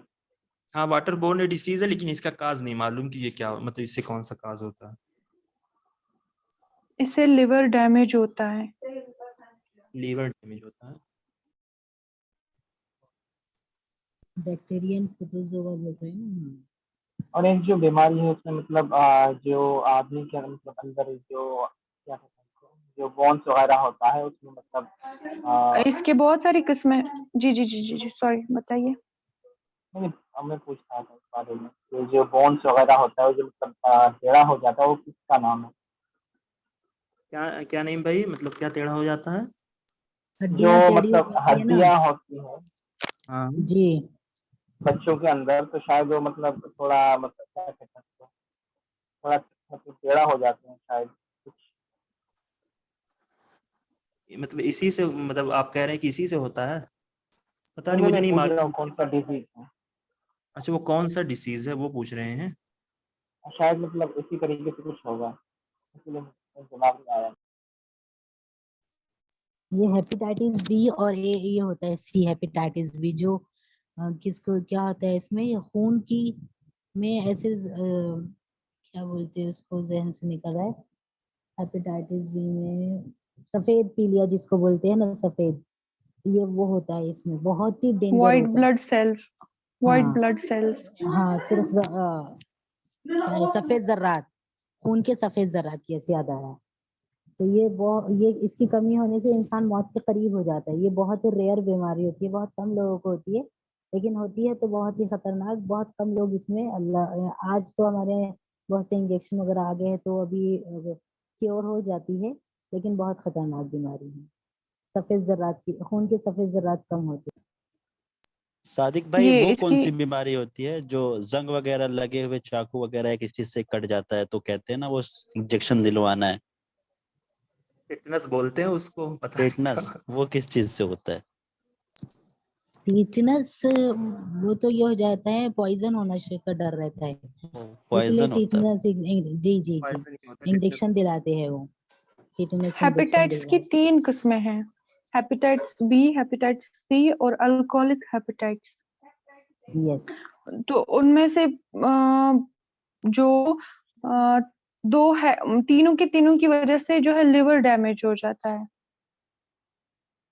तो ये सफेद खून की वजह से, मतलब इससे तो इंसान मौत के करीब हो जाता है ना फिर। हाँ जी, और उसमें से जो अल्कोहलिक हेपेटाइटिस है वो ज्यादा ये अल्कोहल पीने की वजह से हो जाता है। Hepatitis, alcoholic hepatitis. खून में सफेद जर्रात की कमी से, ठीक है, ये जर्रात अगर कम हो जाएंगे तो बहुत ही खतरनाक होता है। और क्या होता है इसमें उसको ना, लोग ऐसे एकदम कॉमन लैंग्वेज में सफेद पीलिया नाम दे देते हैं, जिसमें वो डायग्नोज होना बहुत डिफिकल्ट होता है, बहुत देर बाद डायग्नोज होता है और इंसान मौत के करीब पहुंच जाता है। फिर डायग्नोज होने के बाद अगर ट्रीटमेंट मिल गया तो, और हयाती रही उसकी, तब अल्लाह उसे शिफायाब करते हैं, ऐसा है। तो लेकिन ये जो मतलब डेंगू जो होता है, डेंगू में तो में भी तो हमारा जो सफेद प्लेट ये खून होता है वो भी तो कम, मतलब डेंगू में भी तो कम पड़ता है तो। प्लेटलेट्स होते हैं वो। अच्छा वो अलग है, ये अलग है। तो वही जो सफेद मतलब व्हाइट प्लेटलेट हम बोलते हैं, तो यही होगा ना इसके अंदर, इस डिसीज के अंदर, या दूसरा कुछ होता है ये? तो उसमें उसको भी तो वही बोलते हैं कि जो हमारा सफेद खून है वो कम पड़ गया, तो फिर लोग पपीते की, पपाया की पत्ती वगैरह पीते हैं, या कच्चा पपाया का दूध वगैरह मतलब खाते हैं कुछ दिन के लिए, उससे बहुत ज्यादा मतलब जल्दी रिकवर होता है, खास तौर से डेंगू की बीमारी में। हाँ जी हाँ, बोल सकते हैं इसको। थोड़ा सा मुझे भी कंफर्म करना पड़ेगा, जहन से निकल रहा है। नहीं तो ये तो बीमारी जो ये डेंगू आती है सफेद प्लेटलेट के लिए तो। हेपेटाइटिस नहीं होता है किसी मतलब इसकी वजह से, व्हाइट ब्लड सेल्स की वजह से। ये कुछ ये वायरल इन्फेक्शन होता है जिसकी वजह से फिर हेपेटाइटिस हो जाता है। या कोई मेडिकेशन यूज करता है कोई, मतलब कोई मेडिसिन यूज करता है जिसकी वजह से हेपेटाइटिस हो जाता है। ठीक है ठीक है। हाँ मतलब कोई ऐसी मेडिसिन वगैरह जो रिएक्शन वगैरह कर जाती होगी तो फिर होता होगा तो लीवर वगैरह डैमेज। जी, और इसी की वजह से फिर लिवर डैमेज हो जाता है। ठीक है। लिवर का याद रखेंगे। हाँ मतलब मेन वही है कि मतलब ये लीवर को डैमेज करता है, कीवर्ड यही रख।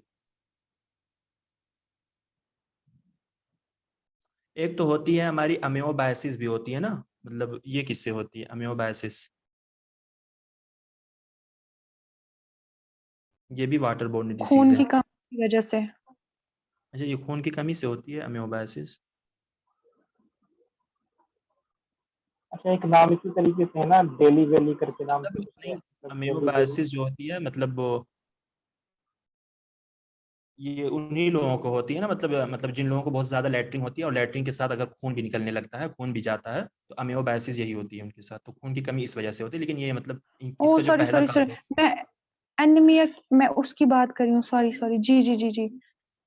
एनीमिया एक ये अलग चीज है। पैरासाइटिक इन्फेक्शन है, वो ये पैरासाइटिक इन्फेक्शन होता है। एमियोबाइसिस जो है ये पैरासाइटिक इन्फेक्शन होता है। एक अम्यूबा जो है उसी की वजह से, ये वो एक कीड़ा आप समझ लीजिए, उसी की वजह से ना वो हवा में रहता है, फिर जब किसी पे बैठ जाता है या किसी या ड्यू टू फूड, हम वो फूड ले लेते हैं जिस फूड पे वो बैठा हुआ, वो कीड़ा बैठ गया होता है, या हम डायरेक्ट उस या किसी चीज की वजह से पानी में चला जाता है, या कोई भी चीज डायरेक्टली या इनडायरेक्टली वो हम यूज करते हैं, तो उस वजह से हम बीमार पड़ जाते हैं। जैसे कि फ्रूट्स हम खाते हैं बगैर धोए हुए, तो उसकी वजह से, या हम फ्रूट्स खाते हैं, फ्रूट्स साफ होते हैं, या हम लोकल पानी से वो धोते हैं, उस पानी में क्या होते हैं वो एम्यूबिया जो होता है वो उसी पानी में होते हैं, तो उसकी वजह से भी हो जाता है। फिर ये नहीं, मतलब ये याद रखना इतना ही कि ये एक पैरासाइटिक इन्फेक्शन है। जी जी। असल में इसका एम्यूबा जो एक काज मतलब जो पैरासाइट शुरू है, होता है। उसी की वजह से हो जाता है। जी जी। ये जो कीड़े होते हैं मतलब जैसे कि आप देखेंगे शहरों वगैरह में तो ऐसा नहीं होता, तो सबके घर में लैट्रिन होती है, लेकिन देहातों में मतलब जिनके यहाँ लैट्रिन नहीं होती वो लोग मतलब लैट्रिन वगैरह करने के लिए खेत वगैरह का इस्तेमाल ज्यादा करते हैं। ठीक है, तो वहाँ वो लोग जो मतलब ह्यूमन का जो वेस्ट होता है वो लोग करके आते हैं। तो इसी वजह से मतलब हमारी गवर्नमेंट ने मतलब स्वच्छ भारत अभियान जो लॉन्च किया था मतलब ये मोदी जी ने, तो वो क्या कहते हैं कि मतलब हम सबको लैट्रिन देंगे, और उन्होंने दिया भी है। मतलब देहातों में अगर देखेंगे मतलब जो बहुत सारे गरीब लोग हैं तो सबको लैट्रिन मिली भी है, ताकि वो लोग खेत का इस्तेमाल ना करें। तो वो क्या होता है कि जो ह्यूमन का वेस्ट होता है उसको जो कीड़े मकोड़े खाते रहते हैं, फिर आपके खेत में बहुत सारी ऐसी चीज होती हैं, सब्जियां भी होती हैं, फल फ्रूट भी मतलब कुछ आप लोग लगाए होते हैं। मतलब एग्जाम्पल के तौर पर आप खीरा ले लीजिए, यानी कुकम्बर, जो कि मतलब देहातों वगैरह में हम लोगों के यहाँ ये लोग ज्यादा बोते हैं। तो उससे जो कीड़े मकोड़े जाते हैं फिर मतलब आपके जो सब्जियां वगैरह उसको छूते हैं, अगर आप लोग उसको वैसे ही तोड़कर खा लेते हैं ना, तो उससे ये सब होते हैं। और फिर ये कहते हैं कि एटमॉस्फेयर में भी कुछ कीड़े मकोड़े होते हैं जो मतलब उस पर बैठकर ह्यूमन वेस्ट पर बैठकर उड़ते रहते हैं, जो कि डायरेक्टली कभी कभी आपके मुंह में चले भी जाते हैं। तो इनसे जो बीमारियां होती है इसी को अमेओबायसिस बोलते हैं। और इसका मतलब दूसरा काज ये भी होता है कि इससे मतलब ह्यूमन को जो वो होता है ना, वो ज्यादा लैट्रिन वगैरह होने लगती है, उसके साथ खून वगैरह जाने लगता है, तो कहते हैं कि अमियोबाइसिस का ये भी कारण बनते हैं। चलिए फिर ठीक है। क्वेश्चन नंबर है 51। अकॉर्डिंग टू द यूराइबो ये क्या Bronfenbrenner's biological model of human development microsystem constitute. मतलब इन्होंने ना मतलब ह्यूमन डेवलपमेंट पूछा है, ठीक है, बायोलॉजिकल मॉडल पूछा है of human development micro system constitute. तो immediate family, school, beliefs, custom, neighbourhood. Biological पूछा है, ठीक है, तो बायोलॉजिकल में तो हम ओवरऑल मिलाकर सारी चीजें लेते हैं, तो बायोलॉजिकल के एतबार से मतलब इसका आंसर क्या हो सकता है? Biological human model development micro system constitute.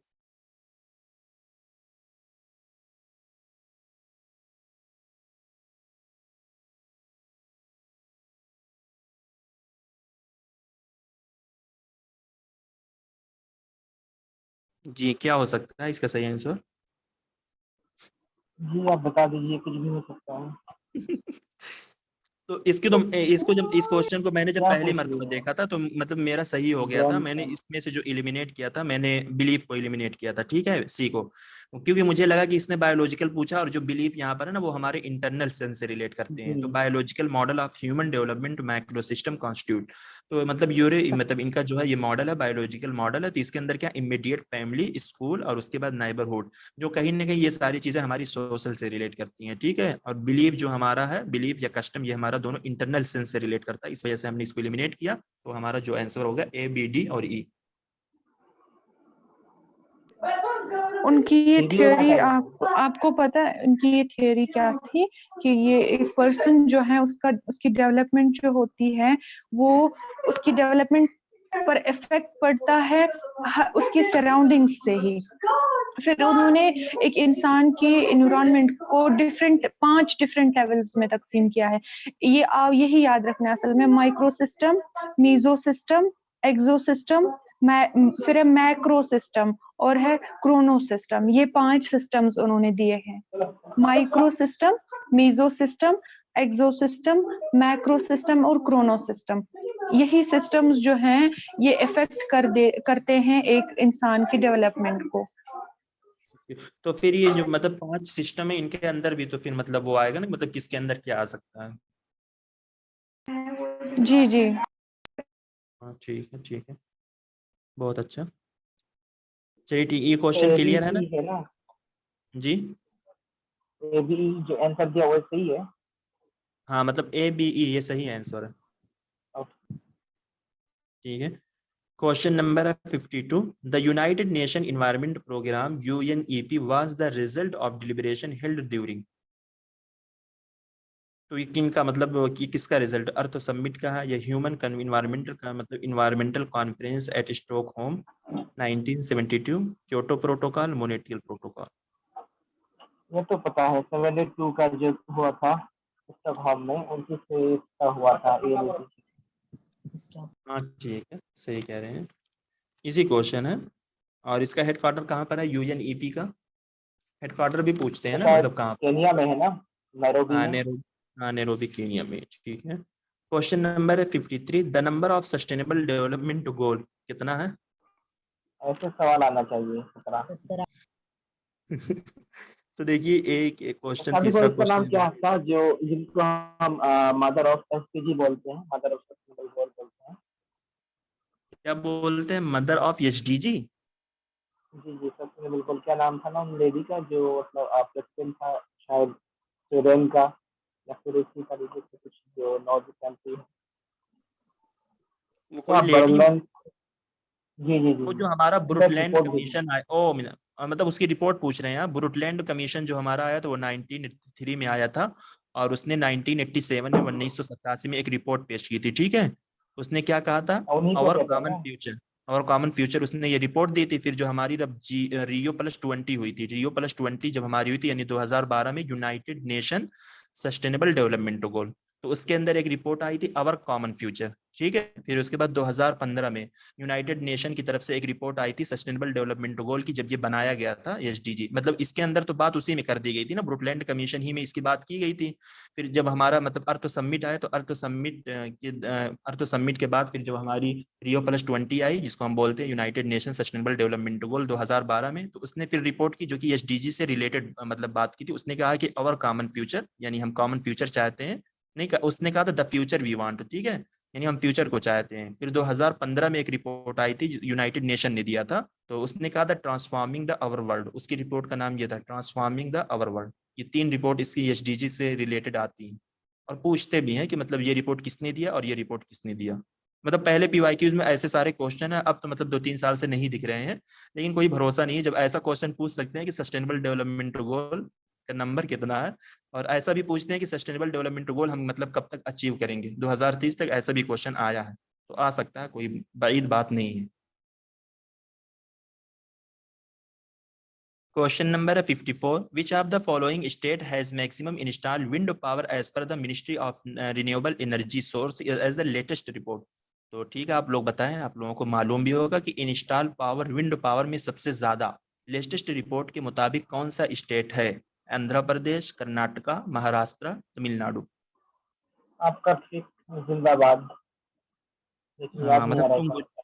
हाँ तुम गुजरात के महाराजा रहो, मैंने कहा था तुम गुजरात के महाराजा रहो, तो तुम से आपका आ गया तमिलनाडु, गुजरात से गुजरात, और तुम गुजरात के महाराजा रहो, तो कैसे आपका आ जाएगा कर्नाटका, महाराजा से आपका आ जाएगा महाराष्ट्र, और रहो से आपका आ जाएगा राजस्थान। मैंने 5 बताया है, यानी मतलब फर्स्ट से लेकर 5 तक तुम गुजरात के महाराजा रहो ना, तो सबसे ज्यादा अब कौन है, मतलब सबसे ज्यादा जाहिर सी बात है शुरू में जो है तमिलनाडु है।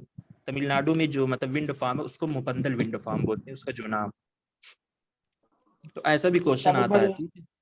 हाँ जी। जी जी जी। मतलब ये जो ट्रिक वगैरह याद रखने का भी कुछ ट्रिक है क्या?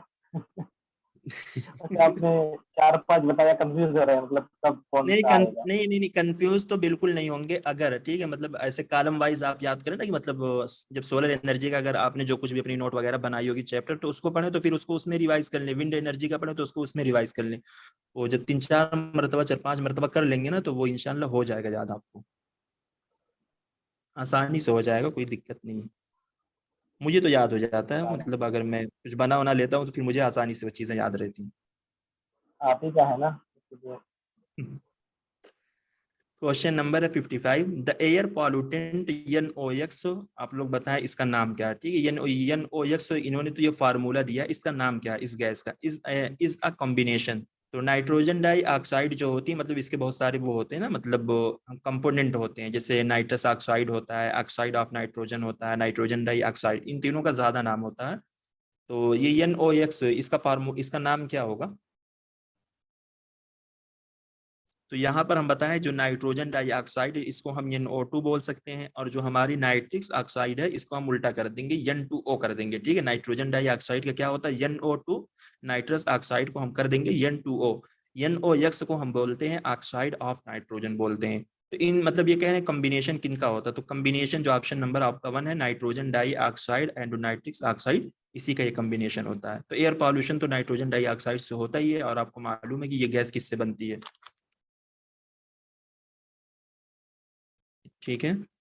वही देखिए, अभी जो डिसीज हम लोगों ने ऊपर पढ़ा, ये असर्शन रीजन के फॉर्म में ये क्वेश्चन है। क्वेश्चन नंबर 56, असर्शन क्या, schistosomiasis is a polluted water borne disease. फिर इसका रीजन क्या बता रहे हैं कि is mainly cause due to the presence of sulphate in the water. कह रहे हैं कि ये जो डिसीज होती है, क्या सल्फेट के प्रेजेंस होने की वजह से ये डिसीज होती है वाटर में, मतलब ये किस वजह से होती है। ये सारे क्वेश्चन ना PYQs को बेस बनाकर सारे क्वेश्चन है आपके, लेकिन PYQs को बेस तो बनाया है, लेकिन अंदर से बना दिया, बहुत ज्यादा अंदर से बना दिया है।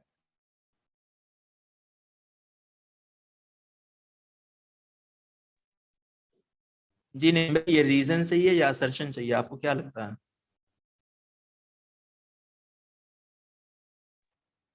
मुझे लगता है सिर्फ एजर्शन सही है। हाँ ठीक है, बिल्कुल सही है, क्योंकि ये सल्फेट की वजह से नहीं होती है ना, ये मतलब पॉल्यूटेड वाटर की ये वजह से होती है। पैरासाइटिक डिजीज है, जी जी जी, पैरासाइट होते हैं वाटर में, उसी की वजह से ये हो जाता है। ठीक। अब फिर आ गया, विच क्वेश्चन नंबर है 57, which of the following state has maximum wind power potential in India as per the, मतलब लेटेस्ट रिपोर्ट के मुताबिक, ministry of the renewable energy के लेटेस्ट रिपोर्ट के मुताबिक आप बताएं कौन सा स्टेट सबसे ज्यादा पोटेंशियल है। तो देख लीजिए आप लोग, सोलर से भी क्वेश्चन है, विंड से भी क्वेश्चन है, और बायोमास से भी है, बायो पावर से, हर मतलब हर तरीके से क्वेश्चन है। तो इसको आप लोग जरूर याद कर लें, इसको मिस ना करें। तो ये क्या हो सकता है पोटेंशियल के एतबार से? अच्छा, इंडिया में पोटेंशियल हम सोलर से और विंड से निकालते हैं, लेकिन अगर ओवरऑल हम देखें तो सोलर से सबसे ज्यादा हम पोटेंशियल, मतलब कहा जाता है कि सोलर में सबसे ज्यादा है।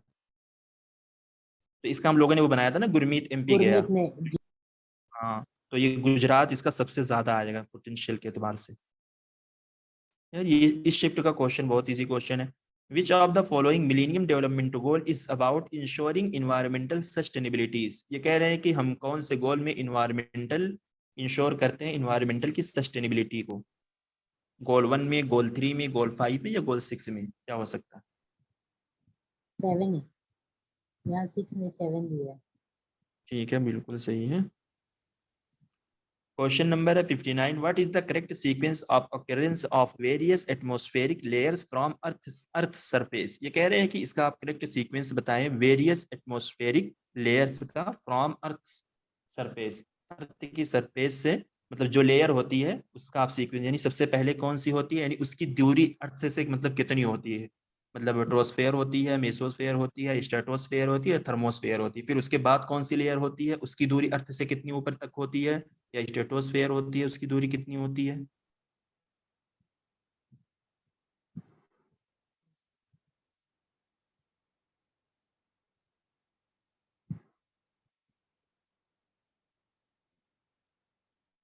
इसका जो है ना, इसको अगर आप लोग देखें तो अभी ये मिल जाएगा नेट पे।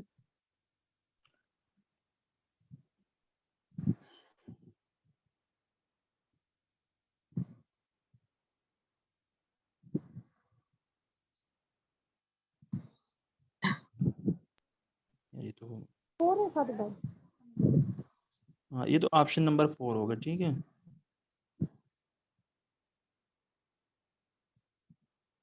ये कहाँ पर है? ये तो मैं देखिए, यही है इसका सही जो ये है। सबसे पहले आपकी आएगी ट्रोपोस्फेयर, फिर उसके बाद आएगी स्ट्रेटोस्फेयर, फिर आपकी आएगी मेसोस्फेयर, फिर थर्मोस्फेयर, फिर मतलब एक्सोस्फेयर। तो ये इसकी दूरी बता 0 से 10 किलोमीटर, 10 से 30 किलोमीटर, और 30 से 50 किलोमीटर, और इसके बाद 400 किलोमीटर सबसे ज़्यादा जो होती है वो एक्सोस्फेयर होती है। तो क्या आएगी? Troposphere, stratosphere, mesosphere, thermosphere. इसको मेरे ख्याल से मतलब याद कर लीजिए आप लोग।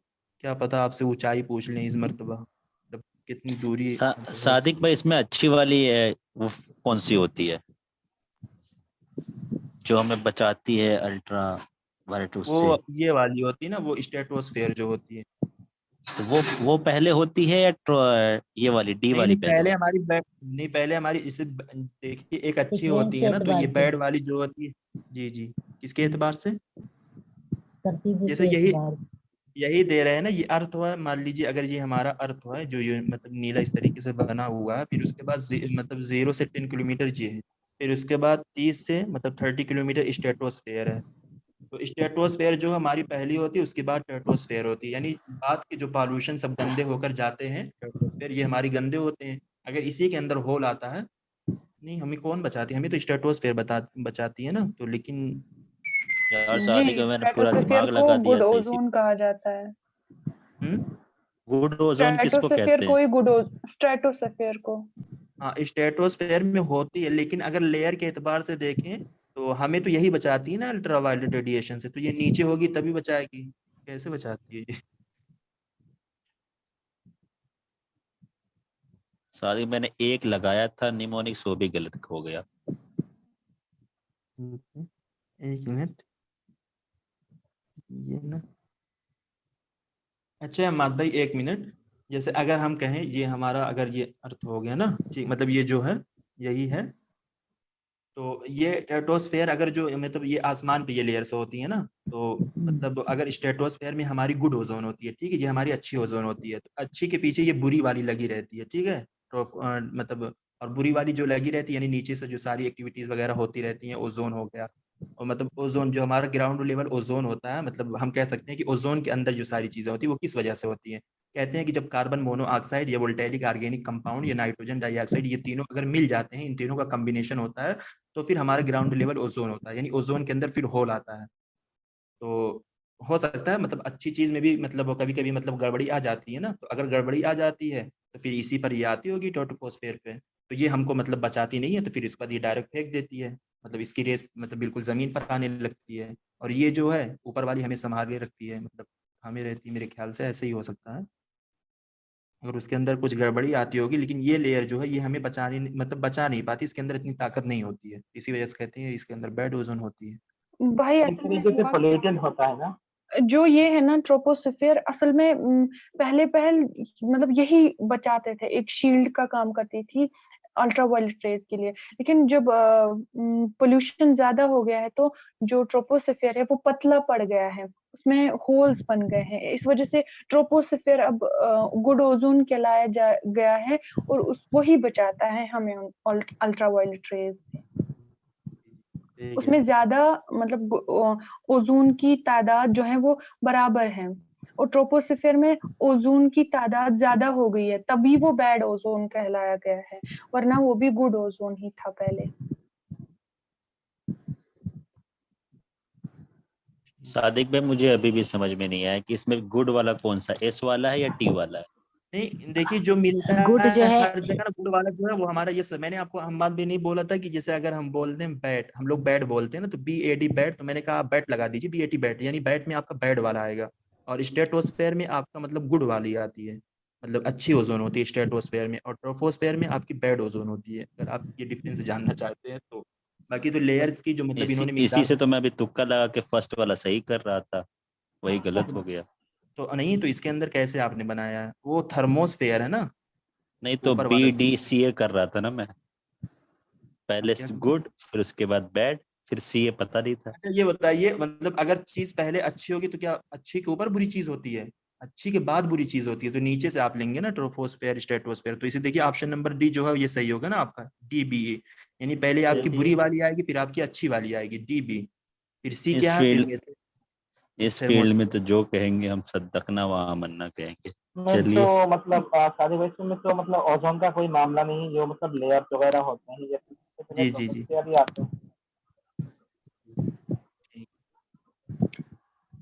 चलिए टाइम कितना हो गया, एक क्वेश्चन टाइम और है। 3 मिनट बाकी है, ठीक, ज्यादा क्वेश्चन बाकी। नंबर 16। अब देखिए वही पूछ लिया ना कि मतलब फोटोकेमिकल के फॉर्मुलेशन के लिए कौन कौन सी गैसेस जो जरूरी, जो भी हम लोग ऊपर बात कर रहे थे, what are the essential for the formation of photochemical smoke. तो ये चौथा या पांचवा क्वेश्चन है फोटोकेमिकल स्मोक का, और यही मतलब गैसेस बार बार आ रही हैं। तो मैं आपको मतलब आप लोगों को बताया था, मतलब ऑक्साइड ऑफ सल्फर नहीं आती है ना, ऑक्साइड ऑफ नाइट्रोजन है, वोल्टेलिक ऑर्गेनिक कंपाउंड है, सनलाइट है। तो बी सी ई मतलब ऑप्शन के एतबार से वाटर वेपर का कोई काम ही यहाँ पर नहीं होता है, तो डी को भी आप एलिमिनेट कर दें और ए को भी आप एलिमिनेट कर दें, तो आपका बी सी ई यानी ऑप्शन नंबर 3 इसका सही आंसर है। तो इसके अंदर जो 3-4 गैस है फोटोकेमिकल स्मोक से रिलेटेड, उसको जरूर आप लोग नोट कर लें। ये तो आएगा ही वैसे। और सारी कोई जो इसका मतलब ग्रीन हाउस गैस में वाटर हाँ हाँ वेपर हाँ। सबसे ज्यादा हाथ रहता है ना। क्या रहता है ग्रीन हाउस गैसेस से वाटर वेपर? मतलब ये सबसे बड़ा रीजन होता है। वाटर गर्म रहता है इससे? नहीं, वाटर वेपर मतलब जो होता है ना, तो इससे शायद सबसे ज्यादा ग्रीन हाउस मतलब इसी से मतलब बनता है। ग्रीन हाउस गैसेस तो अगर हम देखें तो हर गैस से ग्रीन हाउस गैसेस निकलती हैं, ठीक है। ग्रीन हाउस गैसेस तो तकरीबन सभी में पाई जाती हैं, किसमें नहीं पाई जाती। अगर ये या आप कह रहे हैं कि मतलब वाटर वेपर में सबसे ज्यादा होता, तो हो सकता है, मुझे नहीं मालूम इतना इसके बारे में। और कोई बता दे अगर किसी को मालूम हो। चलिए फिर क्वेश्चन नंबर है 61, विच one of the following is a component of a sewage treatment plant. Sewage treatment, अच्छा ये सीवेज ट्रीटमेंट प्लांट क्या होता है? सीवेज ट्रीटमेंट किसको बोलते हैं? Sewage treatment, sewage. ये जो नाले वगैरह होते हैं ना, तो इसमें मतलब कुछ तरीके के हाँ मतलब मतलब कहते हैं जो पोधे होते चेयरमैनी हैं। वगैरह के नाले होते हैं बड़े बड़े, उससे जब सब वो कचड़े वगैरह आते हैं ना, और ये जी। कस्बा में शहरों में ये सब सारी चीजें ज्यादा देखने को मिलेंगी बिलमुकाबिल देहातों के। तो ये क्या होता है, मतलब एक कंपोनेंट हो, साइक्लोन होगा, ग्रेट चैम्बर होगा, आईओन एक्सचेंजर होगा, यूवी अल्ट्रावायलेट सोर्स होगा। तो इसमें तो जैसे दो ऑप्शन तो हम वैसे ही हटा सकते हैं ना, साइक्लोन और यूवी रेस, मतलब सोर्स जो अल्ट्रावायलेट सोर्स, इसका मतलब इन दोनों से कोई ताल्लुक है भी नहीं। तो ग्रेट चैम्बर और आईओन एक्सचेंजर, अब इसी में अगर मालूम है तो अच्छी बात है, वरना तुक्का मार के हम बता सकते हैं कि हाँ हमारा सही हो गया। तो इसका मतलब जो सही आंसर है वो ग्रेट चेम्बर है। तो ग्रेट चेम्बर मेरे ख्याल से ये होता, मतलब मैंने जो समझा है ग्रेट चेम्बर से मैं उसको बता रहा हूँ। कहते हैं कि ना ये मतलब एक बड़ा सा टैंक होता है जिसके अंदर मतलब जाली लगी होती है ना ग्रेट चेम्बर में। तो ये मतलब जब पानी का मतलब हम क्या करते हैं ट्रीटमेंट करते हैं, तो उसके अंदर जो बालू होता है यानी जो कंकड़ होते हैं, और जो टूटा हुआ मतलब गिलास वगैरह मतलब ये सारी चीज़ें, जैसे मतलब वेजिटेबल कटिंग के जो छिलके वगैरह होते हैं, तो ये सारी चीज़ें जो आती है ना, तो उस जाली के जरिए मतलब ट्रीटमेंट करते वक्त उस जाली के जरिए, यानी पानी तो निकल जाता है लेकिन ये सारे जो मतलब वेस्ट होते हैं उसको ये रोकता है ट्रीटमेंट के दौरान। ग्रेट चेम्बर इसी को बोलते हैं। ताकि आप में से किसी को मालूम हो तो और बता दें।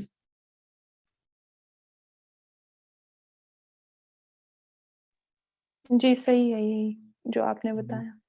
चलिए तब फिर ठीक है। क्वेश्चन नंबर है 62, which one of the following climate change proxy is not the terrestrial biotic climate proxy. ये क्वेश्चन मुझे समझ में नहीं आया है, ठीक है, लेकिन इसका जो सही आंसर दिया गया है वो ऑप्शन नंबर 1 दिया है। मतलब ये मतलब अब क्या बताया जाए, इन्वायरमेंट में ऐसे ऐसे क्वेश्चन पूछते हैं, हम क्या पढ़ें और कितना पढ़ें समझ में नहीं आता है। तो हम उसी पर ज्यादा टारगेट कर सकते हैं, जैसे गैस हो गई और जो हमारे मतलब कन्वेंशन है, इन सबसे मतलब क्वेश्चन आते ही आते हैं। तो गुड लक है अगर हमारा आ गया, मतलब गैस से आ गया, कन्वेंशन से आ गया, एसडीजी एमडीजी से आ गया।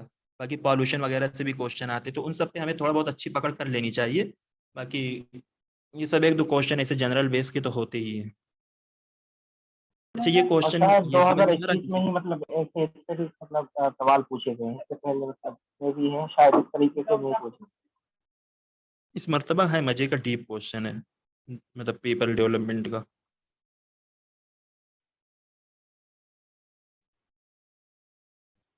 हाँ हाँ, अब देखिए जो बायोलॉजिकल ऑक्सीजन डिमांड मैंने बताया था, उसी से रिलेटेड है, अगर आप लोगों को मतलब वो चीजें याद होंगी, और वही है ऑप्शन में, उन्होंने ऐसे ही पूछा। क्वेश्चन नंबर है 63, a high amount of biological oxygen demand in a water body represent, मतलब बायोलॉजिकल ऑक्सीजन डिमांड एक वाटर बॉडी में क्या रिप्रेजेंट करता है?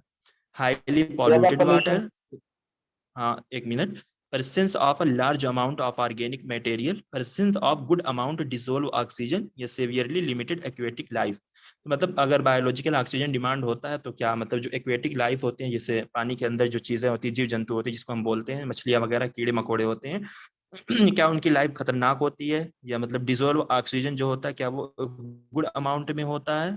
और ऑर्गेनिक मटेरियल कहते हैं क्या एक लार्ज अमाउंट में प्रेजेंट होता है, या हाईली पॉल्यूटेड वाटर होते हैं? क्या हो सकता है? इजी क्वेश्चन है, लेकिन एक ही कीवर्ड इसमें पकड़ के रखना है हमको, ठीक है? उसी से हम ऐसे ए ही बी डी क्वेश्चन हर होना जगह मैंने चाहिए। देख। क्या होगा? ABD पहला नंबर ऑप्शन। हाँ ठीक है, मैंने कहा था ना डिसोल्व ऑक्सीजन, मतलब अगर होगा तो ये, अगर पानी आपका हाईली पॉल्यूटेड होगा तो कभी भी आपका डिसोल्व ऑक्सीजन अच्छा नहीं हो सकता। वो क्या होगा? वो हमेशा आपका मतलब डिक्रीज रहेगा डिसोल्व ऑक्सीजन, क्योंकि ये लोग ऑक्सीजन का डिमांड करते हैं ना, जो इसके अंदर एक्वेटिक लाइफ होती है, तो वही से ये सारा मतलब खींच कर मतलब अपने अंदर ये सारी चीजें ना वो ऑब्जर्व कर लेती हैं, जिसकी वजह से हमारा पानी और पॉल्यूटेड हो जाता है। चलिए ठीक है, यहीं तक रहने देते हैं ना।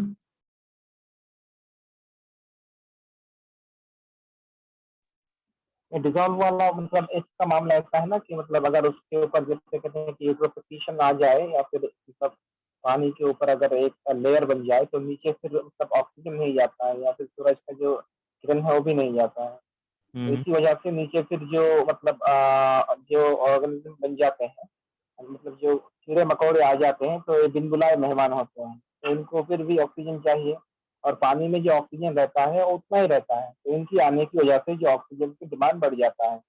हाँ सही है। जब डिमांड बढ़ेगा तब जो नीचे मतलब घुली हुई ऑक्सीजन होती है, डिजॉल्व जो होती है, उसका मतलब वो कम हो जाता है।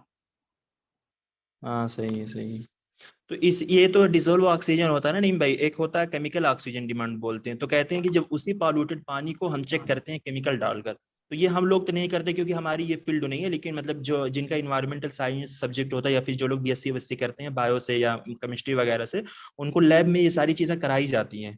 मतलब वो लोग करते हैं, मतलब पानी पॉल्यूटेड पानी लाते हैं और केमिकल वगैरह, जैसे हमारा जो खून का चेकअप होता है, मतलब जिनको बुखार वगैरह होता है, तो देखिए आपका जो खून निकालते हैं, ऐसा नहीं कि वो उसी खून से ही वो चेकअप करते हैं, उसके अंदर भी वो केमिकल वगैरह डाल के ही आपका खून का चेकअप करते हैं, तभी फिर वो आपकी रिपोर्ट देते हैं। तो केमिकल ऑक्सीजन डिमांड हम उसी को बोल देते हैं ना, कि मतलब जब उसी पॉल्यूटेड पानी में हम केमिकल डालकर पानी का चेकअप करते हैं तो उसी को हम केमिकल ऑक्सीजन डिमांड कहते हैं। और कहते हैं कि जो यूथ्रिफिकेशन यानी पानी के अंदर जो अलगाई बुलूम, जिसको हम काई वगैरह बोलते हैं, जो हरी हरी सी बिल्कुल जम जाती है, तो ये हमारी मतलब पानी के अंदर बहुत ज्यादा होती है ना। तो कहते हैं कि केमिकल ऑक्सीजन डिमांड में मतलब हम उसी पानी में ज्यादा केमिकल डालकर चेक करते हैं, जिस पानी में मतलब जिस पानी का रंग बिल्कुल हरा हो गया हो और जिस पानी के अंदर काई बहुत ज्यादा हो, उस पानी में हम ज्यादा मतलब केमिकल ऑक्सीजन डिमांड केमिकल डालकर उस पानी का चेकअप करते हैं। ये होता है। मतलब आप देखें, मतलब बहुत सारे ऐसे पानी होंगे मतलब जो एक जगह रहते हैं बिल्कुल, मतलब आपको ओवरऑल अगर आप देखेंगे वो पानी बिल्कुल हरा सा आपका दिखेगा, उसकी गंदगी की वजह से, उसके अंदर काई वगैरह रहती है, बिल्कुल ऐसे सड़ जाती हैं सारी चीजें। शुक्रिया फरीद भाई। तो ग्रीन हाउस गैस और फोटोकेमिकल गैस में क्या डिफरेंस है मेनली? तो ग्रीन हाउस गैसेस का अगर हम देखें तो फोटोकेमिकल, हाँ वो फोटोकेमिकल स्मोक से कोई रिलेट नहीं हो। तो ग्रीन हाउस गैसेस ये हमारी वो होती है ना, कहते हैं कि मतलब ग्रीन हाउस गैसेस मतलब एक तो हम मतलब नॉर्मली अगर हम देखें, हम लोग क्या निकालते हैं, हम लोग ऑक्सीजन लेते हैं, कार्बन डाइऑक्साइड छोड़ते हैं।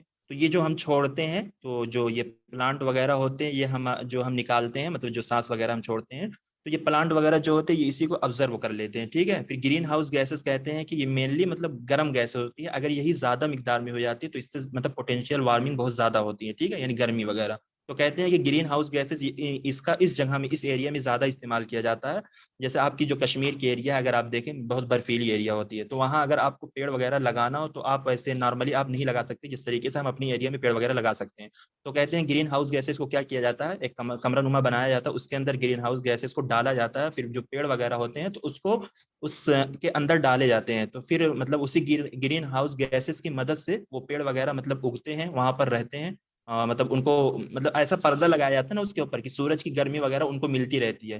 मतलब अगर बहुत ज्यादा ठंडी एरिया होती है तो पेड़ वगैरह अगर हम लगाना चाहे तो नहीं होगा ना, मतलब पेड़ वगैरह लगाने के लिए हमें क्या है कि उसको मतलब मौसम हमें नॉर्मल मिलना चाहिए, ठंडा भी हो गर्म भी हो, सारी चीजें हमें मिलनी चाहिए। तो अगर बिल्कुल बर्फीली एरिया होगी हम लगाएंगे तो वो तो बिल्कुल ही गल जाएगा ना, तो पेड़ होगा नहीं। तो ग्रीन हाउस गैसेस का ऐसे ही इस्तेमाल करते हैं, यानी वो बहुत गर्म गैस होती है, आप जान लीजिए। तो ग्रीन जी हाउस ऐसे गैसेस मतलब एक वो भी है ग्रीन हाउस गैस, जैसे मतलब दोनों ग्रीन हाउस गैस और फोटोकेमिकल गैस दोनों जो है वो मिक्सचर गैस होते हैं, बहुत सारे गैस मिले होते हैं। तो न, मैंने कहा कि मतलब हर गैस में जी नहीं तनवीर भाई, दो हर गैस में आपको ग्रीन हाउस गैसेस मिल जाएगी, क्योंकि नाइट्रोजन जी भी काज करती है गर्मी का, ठीक है, और मतलब पॉल्यूशन का काज करती है। तो पॉल्यूशन वगैरह जो होते हैं गर्मी भी होती है और उससे नुकसान भी होता है। तो ग्रीन हाउस गैसेस हर गैस के कंपाउंड में आपको मिल जाएगी। तो फोटोकेमिकल में भी जो 3-4 गैसेस है उसके अंदर भी मिलेंगी जी आपको। जी जी हाँ, मिक्सचर दोनों, लेकिन फर्क दोनों में ये है कि ये ग्रीन हाउस गैस जो है मतलब इसमें जर्रात वगैरह होते हैं, जो जर्रात जो गर्म हो जाते हैं सूरज की रोशनी की वजह से, और जो बहुत सारे गैस के कंपाउंड्स होते हैं, एलिमेंट्स होते हैं फिजा में, वो गर्म हो जाते हैं, तो उसकी वजह से ग्रीन हाउस गैस पैदा होता है। लेकिन जो हमारा वो गैस है क्या बोलते हैं उसको, फोटोकेमिकल, फोटोकेमिकल जो है ये सूरज की रोशनी की पड़ने की वजह से वो गर्म होती है वो, तो उसके रिएक्शन की वजह से हमारा फोटोकेमिकल गैस बनता है, मुझे जहां तक याद है ऐसे कुछ, ऐसा ही क्या सॉरी भाई। हेलो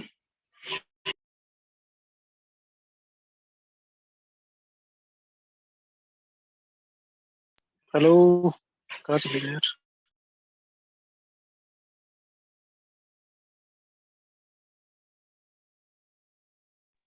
जी तनवीर भाई, इस पे इंशाल्लाह कल डिस्कशन होगा। सादिक भाई जो है म्यूट हो गए। अच्छा अच्छा ठीक है। जी चलिए, मुझे मास्सलाम। इन दोनों में जी मुझे इन दोनों में थोड़ी सी कंफ्यूजन थी, पता नहीं भाई।